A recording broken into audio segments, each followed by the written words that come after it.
Tunjukilah kami jalan yang lurus, jalan orang-orang yang diberi nikmat. Ihdinas siratal mustaqim, siratal ladzina an'am. Membaca enggak di surat Fatihah? Ya pastinya membaca lah, kalau sholat kan membaca Fatihah, yang artinya tunjukilah kami jalan yang lurus, jalannya orang-orang yang diberi nikmat, bukan jalan orang yang dimurkai atau dilaknatkan. Ada kan artinya seperti itu. Itu berarti kan tanpa kita sadari,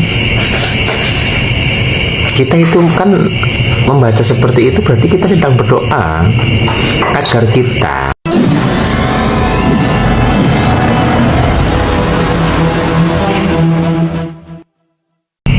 Assalamualaikum warahmatullahi wabarakatuh. Rahayu, rahayu, rahayu. Selamat malam Bapak Ibu. Salam damai, salam sejahtera untuk semuanya. Ngopi dulu, ngopi. Bismillahirrahmanirrahim.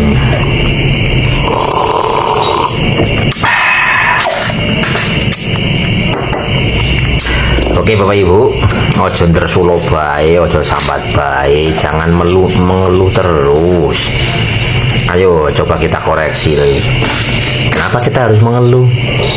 Harusnya kita itu ya menikmati proses perjalanan ini.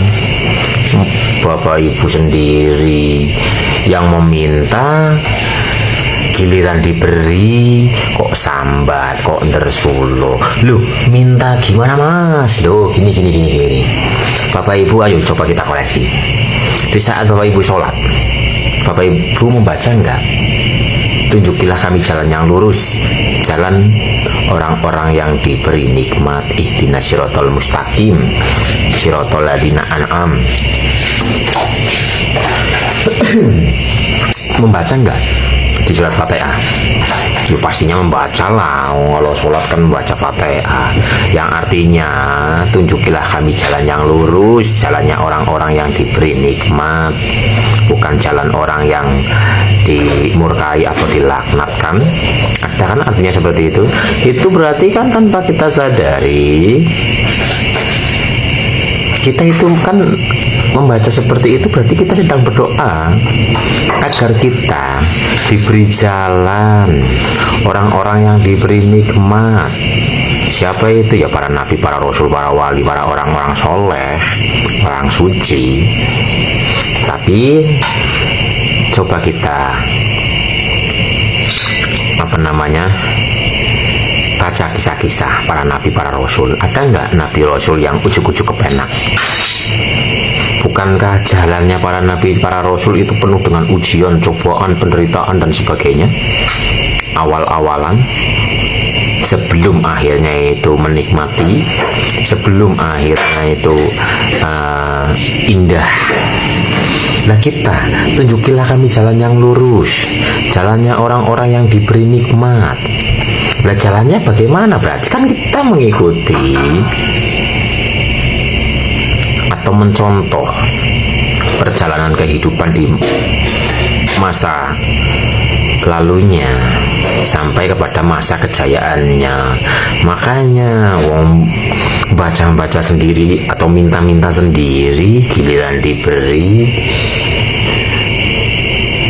diberi sambat tersulo, kan yo aneh.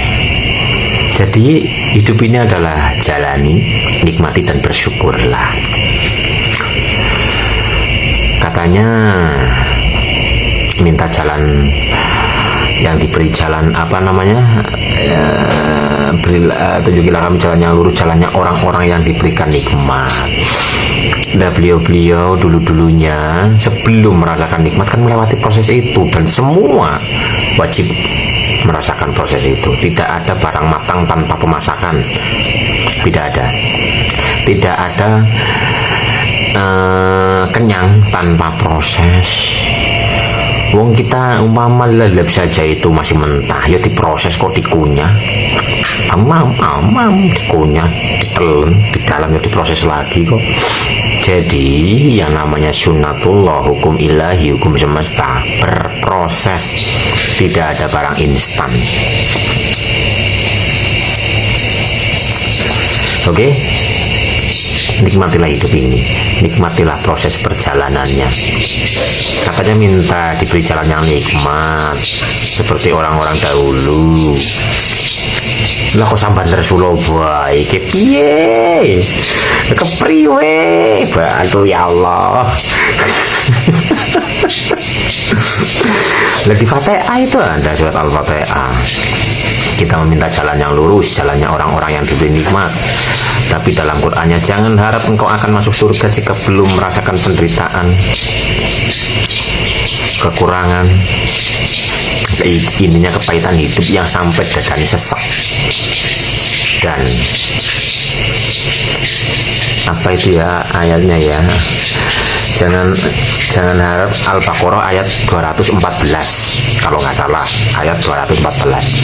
Jangan harap engkau akan masuk surga, masuk ke dalam kebahagiaan, kenikmatan sejati jika belum merasakan penderitaan, kesengsaraan, kekurangan, sampai menyisakan dada. Dan sampai kapan pertolongan Allah kapan pertolongan Allah datang, katakanlah pertolongannya itu sangat dekat, sedekat, bahkan terlalu dekatnya jadi tunggal manunggal esa. Lah gimana kalau pertolongannya dekat? Lah ini jari utik-utik mulut bicara ini pertolongan, cuman selama ini tidak kita sadari. La haula wala quwata illa billah. Boten wonten doyolan kekuatan kecuali angsal pitulungane Gusti. Boten wonten doyo, tidak ada daya dan upaya kecuali mendapatkan pertolongan ilahi. Nah ini ada dayanya, daya energi. Cuman gerakan kita selama ini tidak disadari, asal kita bergerak, berucap, melihat, mendengar, beraktivitas penuh dengan kesadaran, yang ada adalah kenikmatan. Makanya apa? Nikmat mana lagi yang kita dustakan? Diulang-ulang itu ayatnya. Nikmat mana lagi yang engkau dustakan? Nikmat mana lagi yang engkau dustakan? Di saat kita tidak menikmati, itu tanda saat itu kita sedang mengingkari nikmat ilahi. Orang yang mengingkari apa hukumannya, ancamannya? Makanya belajar kesadaran, bermakrifat itu nomor satu. Awaludin ma'rifatullah, awal beragama adalah kenal dengan Allah. Jika kita kenal dengan Allah, ora mungkin sing jenengane sambat Rasulullah bae, ora mungkin sedih khawatir bae. Kenapa sedih, kenapa khawatir? Karena belum kenal Allah. Kenalnya mungkin baru sekedar namanya, tapi belum kenal dengan yang mempunyai nama. Ada nama, ada yang punya nama.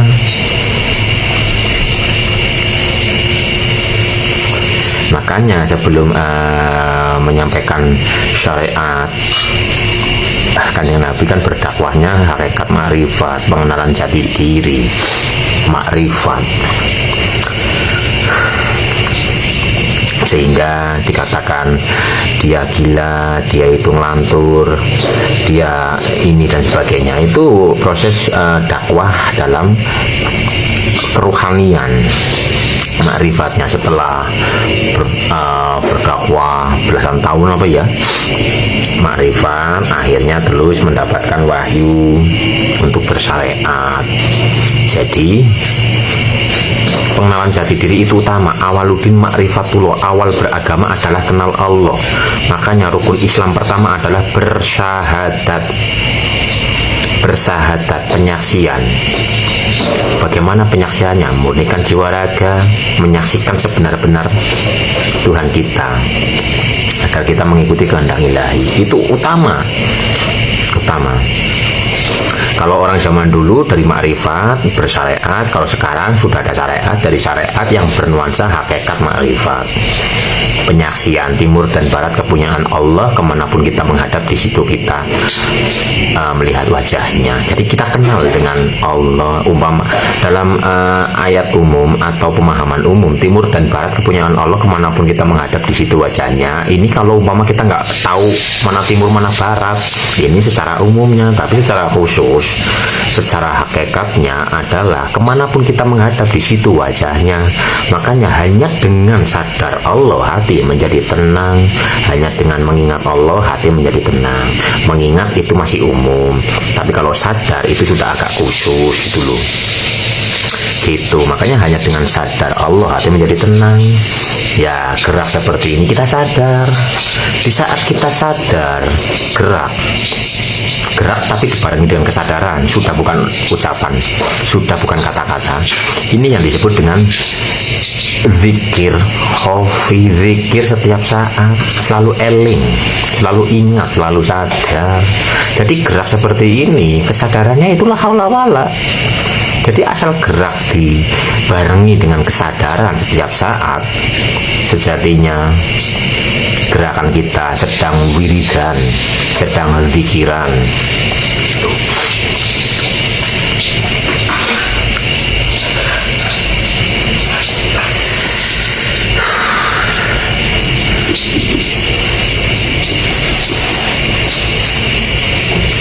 Oke, intinya jangan sampai tersulo baik. Ihdinas siratal mustaqim, tunjukilah kami jalan yang lurus, jalannya orang-orang yang diberi nikmat. Lah ketika kita berproses untuk menuju kepada kematangan jiwa, kematangan pemahaman, kematangan kesadaran, kok sambat tersulo baik.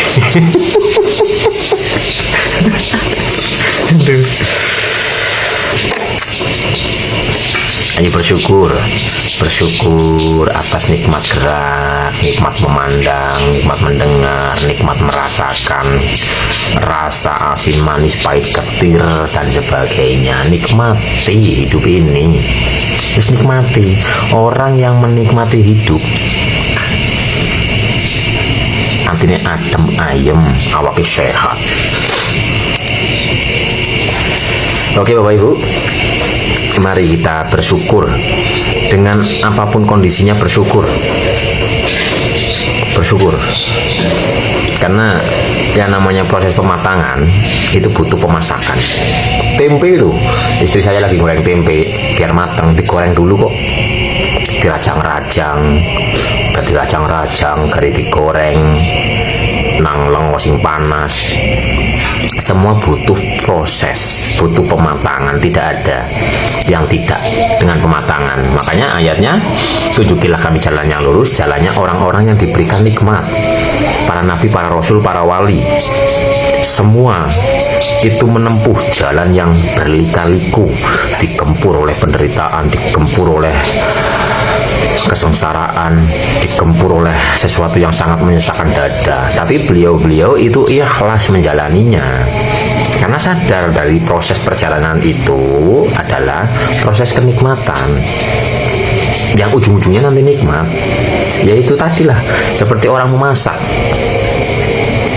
dirajang-rajang, diiris-iris, digoreng, dikutuk panas, sudah kayak gitu nanti ditekan-tekan, dikunyah loh. Semakin banyak tekanan itu tanda semakin jos Bapak Ibu, ledakannya semakin dahsyat. Mercon wis lah, mercon nek nekene ora kenceng jebut. Jebut Bapak Ibu, ngerti jebut apa orang ngono lah. Jebut itu jrojos gitu loh. Mercon itu kita bikin mercon, kalau ngulirnya itu nggak kenceng, alah bes kayak gitu doang. Tapi kalau ulirannya kenceng, madep dan sebagainya, ledakannya menggemparkan jagat wetan, jagat kulon. Suaranya itu menggetarkan jantung yang mendengarkannya. Jebur kaget sih. Orang lagi mendel paku, orang mercon jedor. Wah, ketutuk. Aduh ya Allah. Oke, jadi ayo kita selalu berprasangka baik kepada Tuhan kita, daripada kita mengikuti pikiran liar, overthinking gitu loh. Overthinking nanti malah penyakitan.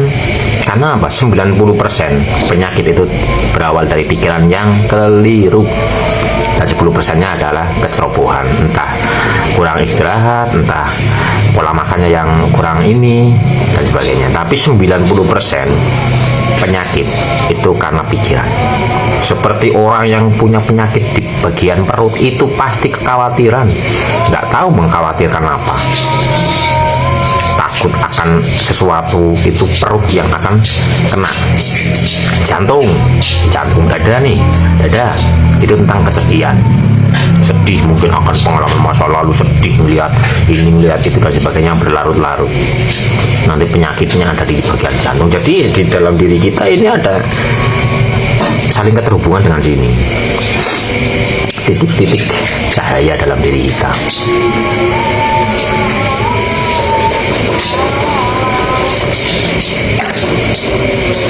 Jadi biar badan sehat, pikirannya pun harus sehat. Berpikir yang positif, syukur-syukur mengikuti ayat, jalan-jalan, traveling, healing. Kan ada ayatnya, Tuhan menciptakan bumi ini sangat luas, jelajahilah dari segala penjuru dan nikmatilah kenikmatan di sana. Ada ayatnya, makanya jalan-jalan, traveling. Nek ono wong jalan-jalan, ya berbahagialah, karena orang yang sedang jalan-jalan, menikmati hidup dan sebagainya, berarti orang tersebut sadar nggak sadar sedang menerapkan suatu ayat di dalam Al-Quran. Oh, jono wong jalan-jalan malah jalan-jalan boy. Oh, ini loh, ada orang bahagia ikut bahagia. Jangan ada orang bahagia malah jadi kita yang sengsara. Waduh.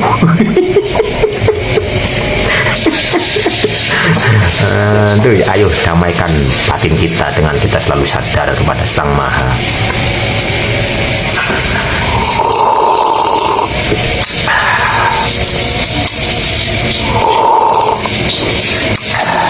Dan nikmati proses pematangannya Bapak Ibu, pematangan jiwa, kesadaran dan pemahaman.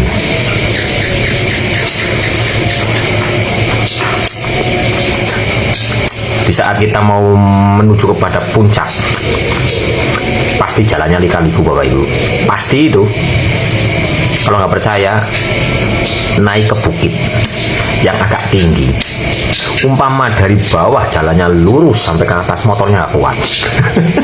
Ketika motor nggak kuat pun pakai tekniknya apa, diuget-ugetan kok motornya kok. Loh, sunatullah, makanya apa, ikro, bacalah. Kita disuruh untuk membaca. Apa yang dibaca? Surat kauniyah, ayat kauniyah, gitu loh. Jadi kenapa jalan yang manjat itu seringnya ada pengokan? Kenapa nggak diluruskan saja? Ya karena sunatullahnya itu tadi, di saat kita manjat jalannya lurus tanpa ada belokan sama sekali, paling yang dibelokkan adalah motornya atau mobilnya. Agak zigzag, geol-geol kayak gini agar tenaganya kuat. Itu jadi ikro ini kan ayat pertama yang turun, ikro, bacalah. Apa yang dibaca? Kejadian. Apa yang dibaca? Semua yang dilihat, didengar, dirasa. Makanya Kanjeng Nabi Muhammad, ikro, aku tidak bisa membaca dan tidak bisa menulis. Ikro lah. Apa yang dibaca? Yang dibaca ya alam semesta ini, semua kejadian. Tapi ini nggak ada di pelajaran, nggak ada di pelajaran membaca dari buku, nggak ada, karena ikro tersebut itu hubungannya dengan hati. Makanya ada dua ayat, ayat kauliyah dan ayat kauniyah. Ayat kauliyah itu dipelajari dengan membaca tulisan yang sudah tertulis, tapi kalau kauniyah membacanya urusannya dengan hati. Ada dua ayat. Nah, ikro pertama itu adalah kita disuruh, atau Kanjeng Nabi itu disuruh untuk membaca kejadian. Membaca kejadian. Seperti contoh membaca kejadian yang sering sekali saya jabarkan atau saya contohkan adalah membaca ulat kepompong kupu-kupu. Nah, itu kan ayat. Ayat ilahi. Ayat ilahi, karena ayat ilahi itu kauniyah itu sangat luas. Jika ditulis 7 samudra, tinta 7 samudra dijadikan tinta, kurang untuk membaca ayat kauniyah. Untuk menuliskan ayat kauniyah. Seperti ulat, kepompong, kupu-kupu. Ulat umpama orang yang masih amburadul, namanya ulat lah, sehingga teli gitu loh, tapi mendapatkan hidayah, dia bertapa. Tapa bahasa Jawa, bahasa Indonesianya tafa, tambah kur, jadi tafakur. Ojo kur beda bahasa terus, wah bener bahasa nih. Intinya ojo Bapak Ibu. Jadi tafakur, perenungan, mengkoreksi diri, memperbaiki diri dan sebagainya, dari yang tadinya amburadul mendapatkan hidayah, bertapa, memperbaiki diri, memperbanyak ibadah, wirid, zikir, berbuat kebaikan, berpikir positif dan sebagainya. Akhirnya sang kepompong terlahir kembali menjadi kufu-kufu gitu loh. Kufu-kufu yang terbang. Tadi waktu menjadi ulat, melihat pemandangan hanya di situ-situ saja. Tapi kalau sudah menjadi kupu-kupu, dia terbang, akan melihat pemandangan yang banyak. Itu jadi pemahamannya semakin luas. Karena kalau ulat ini umpamanya di satu pohon, yang dilihat ya itu saja, yang ditahu ya itu saja. Tapi kalau sudah menjadi kupu-kupu, dia akan terbang dari pohon satu kepada pohon yang lain, sehingga melihat pemandangan yang luas, wawasannya luas dan sebagainya. Dan sang kupu-kupu ini menceloknya sudah nggak sembarangan, sudah nggak merusak. Kalau jadi ulat kan masih grogoti daun dan sebagainya, daunnya jadi rusak. Tapi kalau sudah menjadi kupu-kupu, hinggap di bunga yang wangi, itu namanya ayat kaunia, tanpa tinulis iso diwoco. Ayat kauniyah yang paling nyata dalam diri kita. Tangan kita, coba nih tangan kita, ini 1, ini 8, ini garisnya lo ya, ini 1, ini 8, 18 berarti kan, yang di kiri ini 18, yang di kanan ini 81, 18 tambah 81, 99. 99 itu apa? Kan Asmaul Husna. Telapak tangan kita ini, jari-jari kita, lafadznya apa? Alif, lam, ha. Apa? Allah. Ini ayat kauniyah. Cuman kan selama ini tidak kita sadari, telapak tangan kita yang bertuliskan lafaz ilahi yang begitu indah, Asmaul Husna, telapak tangan kita dan jari-jari kita ini melafazkan lambang Allah, harusnya kita gunakan untuk yang baik-baik, bukan untuk yang jelek-jelek.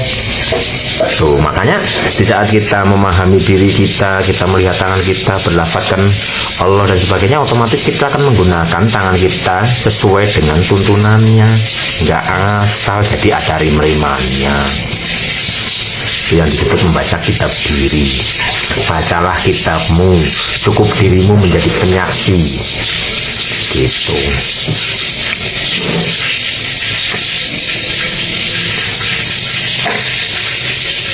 Tapi pelajaran seperti ini jarang dibahas, jadi jarang ada yang memahami. Tapi alhamdulillah untuk saat ini kajian-kajian seperti ini sudah melebar luas, nggak seperti zaman awal-awal ya dulu lah. Untuk menyampaikan kajian-kajian spiritual itu, waduh gitu loh, kajian-kajian ma'rifat kalau sekarang sudah banyak, alhamdulillah, karena sudah terjadi awakening spiritual atau kebangkitan spiritual.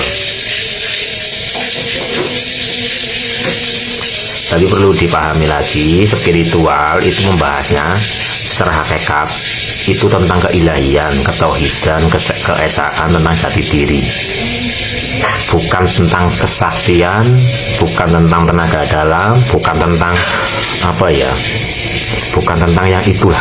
Kalau yang itu kayak gitu, itu namanya supranatural. Jadi beda antara spiritual sama supranatural, itu beda. Cuman kalau nggak paham digebuk roto. Padahal spirit itu tentang hidup. mengenal jati diri. Man arofa nafsahu faqad arofa rabbahu. Barang siapa yang kenal dengan dirinya, maka ia akan kenal dengan Tuhannya. Jadi yang namanya spiritual nggak ada hubungannya dengan yang mistis-mistis itulah, nggak ada, sama sekali nggak ada. Kalau yang tentang mistis-mistis itu tentang supranatural. Supranatural itu adanya di sini, cakra ajna. Kalau spiritual itu adanya di sini, titik ba, ujung nafas. Ini titik ba ada di sini. Kalau dalam pelajarannya Sunan Kalijogo, Al-Quran terangkum dalam Fatihah, Fatihah terangkum dalam Bismillah, Bismillah terangkum dalam ba, ba terangkum dalam titik, dan titiknya ada di sini. Qalbu mukmin baitullah, di sini, di tengah-tengah dada kita. Tuh, jadi spiritual itu membahas tentang keilahian, sama sekali tidak ada hubungannya dengan yang mistis-mistis itu, yang seperti ngisi ini akar itu, nggak ada.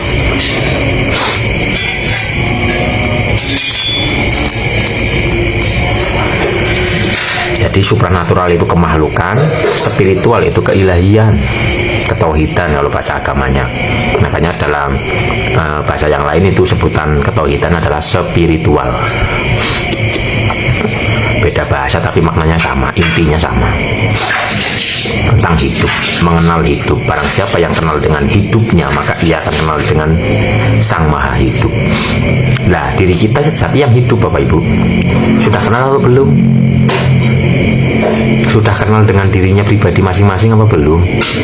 Selama ini kita dipanggil dengan sebutan ABCD, kita menjawab. Sudah kenal belum dengan yang menjawab itu? Diri kita itu yang mana? Tubuh kita bukan diri kita yang sejati.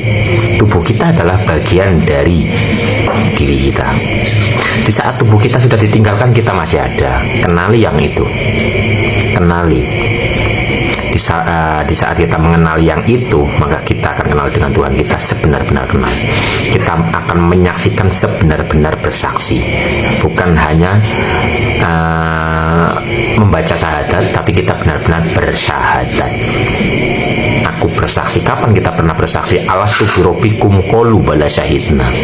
Bukankah aku ini Tuhanmu? Ruh menjawab, ya, engkau adalah Tuhan kami. Tapi di saat ruh ditiupkan ke jabang bayi, ruh itu dilupakan. Lah di alam dunia ini kita harus kembali mengenal jati diri kita yang sejati, agar kita kenal kepada Sang Maha Suci. Itu kalau pelajaran ma'rifatullah. Dan itu wajib. Bahkan awaluddin ma'rifatullah, awal beragama adalah kenal dengan Allah. Kalau udah kenal, lagi meme lambi udan, orang bakal kesu, orang nyalahno langit, nyalahno udan, padha bae nyalahno Gusti Allah. Wah, kita coba itu tanda bahwa kita itu menyalahkan yang menggerakkan hujan tersebut, karena kita belum kenal. Tapi kalau kita sudah kenal, ya udah, kita kita jalani, nikmati saja. Terus yang kutipe maning.